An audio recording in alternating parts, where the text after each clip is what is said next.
आज गैसों से संबंधित एक बहुत ही महत्वपूर्ण नियम ले रहे हैं जो आणविक वेगों के वितरण का मैक्सवेल नियम कहलाता है।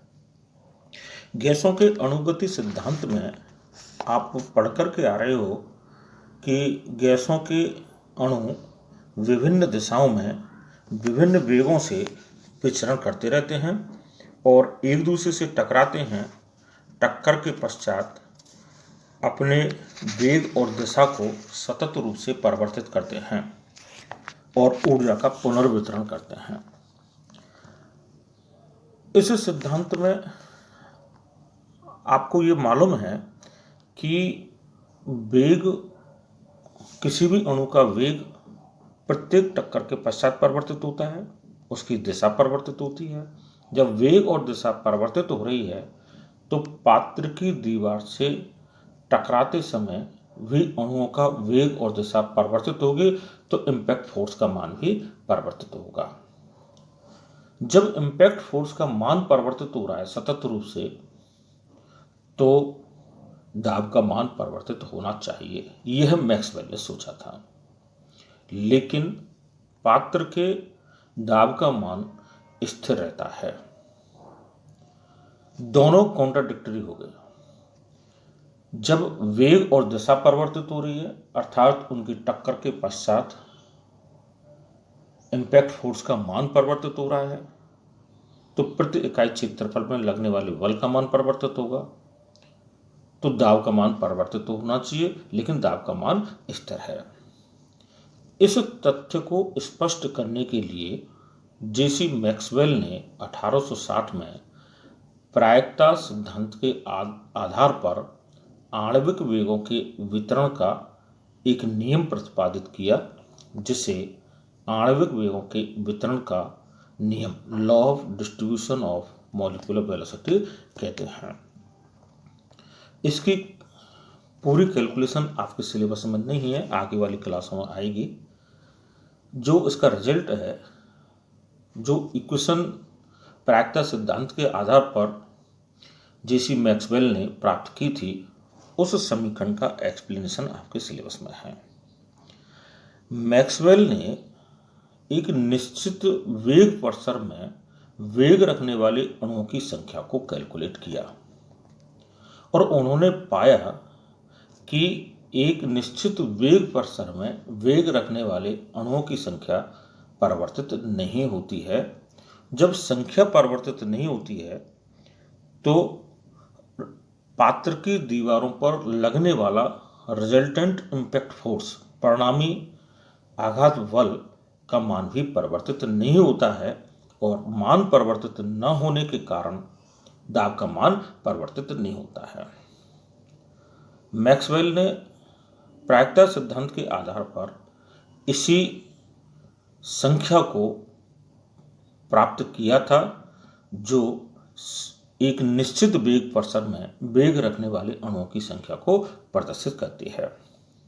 यदि हम ये मान लें कि T केल्विन ताप पर m अणु भार वाली गैस के n अणु उपस्थित हैं, तो मैक्सवेल के अनुसार C और C प्लस dc वेग परिसर में वेग रखने वाले अणुओं की संख्या, जिसे हम dn मान लें, प्रायिकता नियमों के आधार पर निम्न प्रकार प्राप्त हुई, जिसे हम समीकरण 1 से अभिव्यक्त कर रहे हैं कि dn = 4πn m/2πRT whole power 3/2 c² e⁻−mc² dc। यहाँ यह dn है, उन अणुओं की संख्या है जिनका वेग एक निश्चित वेग परिसर C और C प्लस dc के मध्य है। लेकिन dn की वैल्यू अभी सिग्निफिकेंट नहीं है। जैसे हम ये कहें कि आपको 70 नंबर मिले, तो इस 70 नंबर की सिग्निफिकेंसी तब तक नहीं है जब तक ये प्रदर्शित नहीं करें कि कितने में से 70 में से 70 हैं, 100 में से 70 हैं, 200 में से 70 हैं, 500 में, तो उस भिन्न को, तो इस की सिग्निफिकेंसी बढ़ाने के लिए अगर हम जो अणुओं की संख्या स्मॉल n हम मान रहे हैं उसे लेफ्ट हैंड साइड में ले जाएं तो इस समीकरण 1 को हम पुनः इस प्रकार लिख सकते हैं कि dn/n is equal to 4πm/2πRT whole power 3/2 c square e power -mc²/2RT dc। यहाँ dn/n कुल अणुओं की वह भिन्न है जिनका वेग c और c प्लस dc वेग परिसर में है। अर्थात जैसे हम अभी उदाहरण ले रहे थे कि 70 नंबर, मान लें 100 में से 70 हैं तो 70/100 0.7। अब ये सिग्निफिकेंट वैल्यू है 0.7। अगर 200 में से है तो 0.7 इंटू 200 करेंगे 140 होगा। 50 में से है 50 गुणा 0.7 करेंगे 35 आ जाएगा। तो ये अब पूर्व वाले dn की तुलना में ज़्यादा सिग्निफिकेंट वैल्यू है, यानी कुल अणुओं की वह भिन्न है dn/n वह भिन्न है जिनका वेग इस वेग परिसर में है, यानी c प्लस dc वेग परिसर में है। अब ये पूर्व की तुलना में ज़्यादा सिग्निफिकेंसी रखती है। लेकिन कई बार ये होता है कि एक वेग परिसर में वेग रखने वाले अणुओं की संख्या में परिवर्तन होगा, लेकिन दूसरे वेग परिसरों में इस तरीके का परिवर्तन होता है कि रिजल्टेंट फोर्स का मान परिवर्तित नहीं होता है, यानी कि निश्चित वेग परिसर में वेग रखने वाली अणुओं की संख्या संभावित हो सकती है, फिक्स नहीं की जा सकती। तो इसके लिए प्रायिकता सिद्धांतों के अनुसार यदि हम डीसी को भी बाईं साइड में ले जाएं तो इसका मान 1/n dn/dc 4πm/2πRT power 3/2 c square e power -mc²/2RT समीकरण 3 के अनुरूप प्राप्त होती है। यहाँ 1/n dn/dc c और c प्लस dc वेग परिसर में वेग रखने वाले अणुओं की प्रायिकता यानी संभावित संख्या को प्रदर्शित करता है। जब इस वेग परिसर में वेग रखने वाले अणुओं की संख्या परिवर्तित होती है तो दूसरे वेग परिसरों में इस प्रकार परिवर्तन होता है कि परिणामी बल का मान परिवर्तित नहीं होता है, यानी किसी वेग परिसर में वेग रखने वाले अणुओं की संख्या संभावित हो सकती है, फिक्स नहीं की जा सकती, निश्चित नहीं की जा सकती। तो ये जो समीकरण 3 है पूर्व वाली dn/n वाली इक्वेशन की तुलना में भी, यानी समीकरण 2 की तुलना में भी ज़्यादा सिग्निफिकेंसी और ज़्यादा व्यवहारिक है। तो अब ये 1/n dn/dc c और c प्लस dc वेग परिसर में वेग रखने वाली अणुओं की संख्या को प्रदर्शित कर रहा है, संभावित संख्या को प्रदर्शित कर रहा है। मैक्सवेल ने इस संभावित संख्या अर्थात 1/n dn/dc और वेग के मध्य एक आलेख खींचा निश्चित ताप पर, और इस आलेख की प्रकृति निम्न प्रकार प्राप्त होती है। अब इस आलेख को आप अच्छी तरह से समझिए। एक्स एक्सिस पर हम वेलोसिटी c को ले रहे हैं, वाई एक्सिस पर इस संभावित संख्या 1/n dn/dc को ले रहे हैं। यहाँ दो वक्र हम प्रदर्शित कर रहे हैं, एक T1 टेम्परेचर पर, दूसरा T2 टेम्परेचर पर। ताप का क्या प्रभाव पड़ता है इसको समझने के लिए ये दो वक्र हम यहाँ ले रहे हैं और ये मान रहे हैं कि टेम्परेचर T2 की वैल्यू T1 की तुलना में ज़्यादा है। एक वक्र की जो प्रकृति है दूसरे की वही प्रकृति है, और प्रकृति समान है तो ताप का प्रभाव किस प्रकृति से पड़ रहा है उसको भी हम यहाँ पर लेकर के चलेंगे। जब c की वैल्यू एक्स एक्सिस पे है तो यहाँ देखिए कि ये जब c का मान 0 है तो ये वक्र कुछ दूरी तक वाई अक्ष को स्पर्श करते हुए आगे बढ़ता है, और जब वाई अक्ष को स्पर्श करते हुए आगे बढ़ रहा है तो 0 यानी 0 वेग को रखने वाले अणुओं की संख्या भी होती है, यानी कुछ सैंपल में ऐसे मॉलिक्यूल भी होंगे जिनका वेग 0 होगा। लेकिन जैसे जैसे हम वेग की वैल्यू को बढ़ाते हैं उस वेग को रखने वाले अणुओं की संख्या बढ़ती जा रही है। तो जो अणुओं की संख्या बढ़ती है, जैसे ये देखिए आप, अणुओं की संख्या बढ़ती जा रही है, इस वेग को रखने वाले अणुओं की संख्या इतनी है, इस वेग को रखने वाले अणुओं की संख्या है बढ़ती जा रही है, बढ़ती जा रही है, और इस वेग को रखने वाले अणुओं की संख्या अधिकतम है, और उसके बाद में पुनः फिर ये घटने लग जाती है।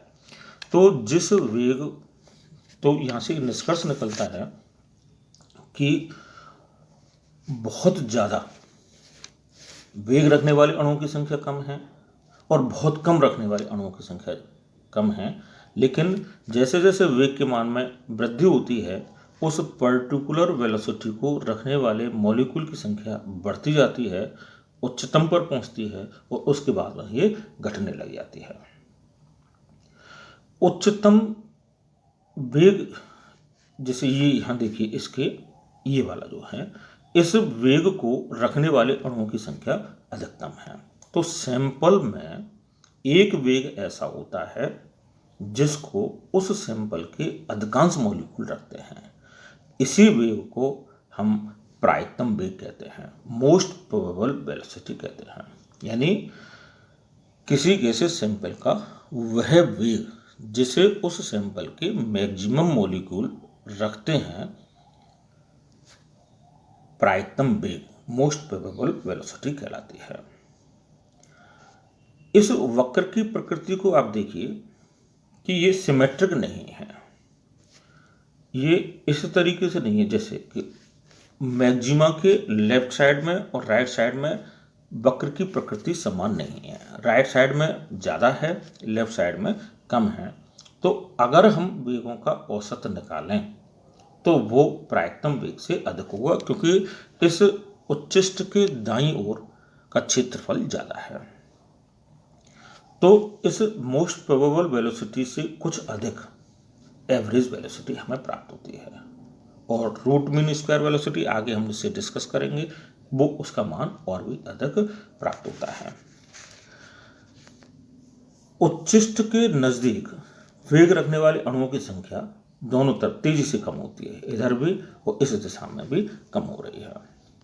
जब इस वक्र का पूर्ण रूप से हम विश्लेषण करते हैं तो निम्न प्रकार से निष्कर्ष हमें प्राप्त होते हैं।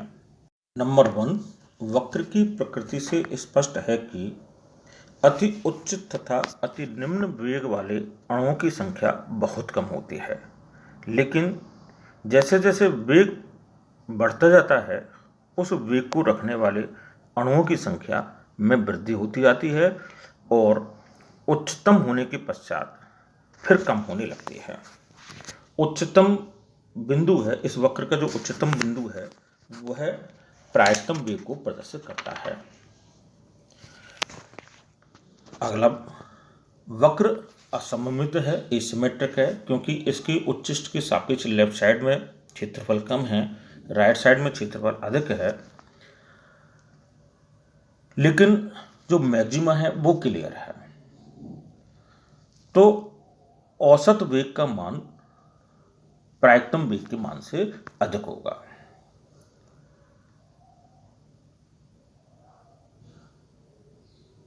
C1 और C2 जो हम वक्र पर यहां प्रदर्शित कर रहे हैं, और इस वक्र के C1 और C2 और वक्र के बीच का जो क्षेत्रफल है वह कुल अणुओं की उस भिन्न को प्रदर्शित करता है जिनका वेग C1 और C2 के मध्य है।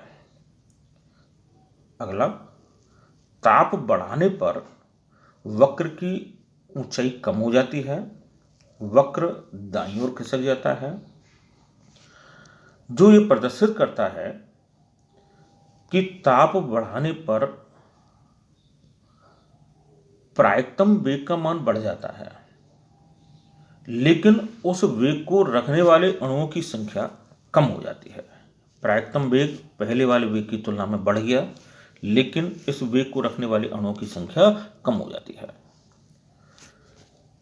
कम टेम्परेचर पर उच्चतम वेग के सापेक्ष या प्रायिकतम वेग के सापेक्ष जो बिंदु है उससे दोनों ओर ढलान ज़्यादा है, लेकिन उच्च ताप पर ये ढलान कम है।